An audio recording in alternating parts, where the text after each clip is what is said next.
Abbiamo cominciato parecchi anni fa su un territorio che ci è stato regalato dal comune di Carbonera.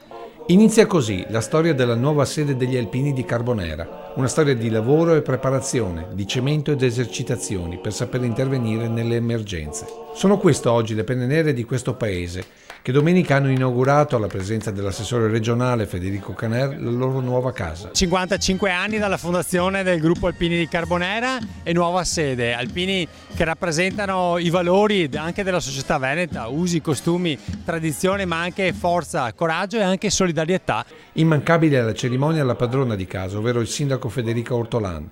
Ringraziamo questo gruppo di alpini perché veramente ha dato prova di efficienza a Carbonera, ha dato questa nuova sede a favore di tutta la cittadinanza. Li ringraziamo perché abbiamo sempre bisogno di loro. Una festa per il paese, per tutti gli alpini, questa nuova sede condivisa con la locale protezione civile.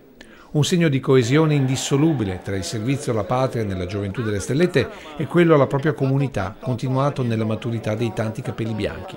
Un operato che, hanno sottolineato gli alpini al taglio del nastro, deve essere come in marcia la vetta da raggiungere anche per le nuove leve, che, hanno concluso, speriamo presto tornino a vivere in una naia seppur diversa dalla nostra, ma comunque un pezzo della loro vita al servizio degli altri. E speriamo che i giovani prendano ispirazione da noi e si mettono un po' la mano sulla coscienza e abbiano la volontà e la forza di seguirci e di fare quello che stiamo facendo noi.